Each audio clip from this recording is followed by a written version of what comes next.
एक समय की बात है। एक जंगल में नदी के किनारे एक पेड़ पर कबूतर रहता था। उसी जंगल में एक दिन कहीं से मधुमक्खी भी गुजर रही थी कि अचानक से वह नदी में जा गिरी। उसके पंख गीले हो गए। उसने बाहर निकलने की बहुत कोशिश की, लेकिन वह नहीं निकल सकी। जब उसे लगा कि वह मर जाएगी तो उसने मदद के लिए चिल्लाना शुरू कर दिया। तभी पास के पेड़ पर बैठे कबूतर की नज़र उस पर पड़ गई।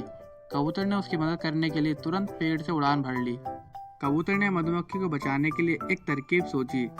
कबूतर ने एक पत्ते को अपनी चोंच में पकड़ा और उसे नदी में गिरा दिया। वह पत्ता मिलते ही मधुमक्खी उस पर बैठ गई। थोड़ी ही देर में उसके पंख भी सूख गए। अब वह उड़ने के लिए तैयार थी। उसने कबूतर को जान बचाने के लिए धन्यवाद बोला। उसके बाद मधुमक्खी वहां से उड़कर चली गई।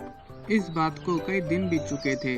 एक दिन वही कबूतर गहरी नींद में सो रहा था और तभी एक लड़का उस पर गुलेल से निशाना लगा रहा था। कबूतर गहरी नींद में था, इसलिए वह इस बात से अनजान था। लेकिन उसी समय वहां से एक मधुमक्खी गुजर रही थी, जिसकी नज़र उस लड़के पर पड़ गई। यही वह मधुमक्खी थी जिसकी कबूतर ने जान बचाई थी। मधुमक्खी तुरंत लड़के की ओर उड़ गई और उसने जाकर सीधे लड़के के हाथ पर डंक मार दिया। मधुमक्खी के काटते ही लड़का तेजी से चिल्ला पड़ा।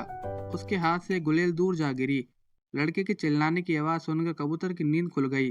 वह मधुमक्खी के कारण सुरक्षित बच गया। कबूतर को सारा माजरा समझ आ गया था। उसने मधुमक्खी को जान बचाने के लिए धन्यवाद बोला और दोनों जंगल की ओर उड़ गए।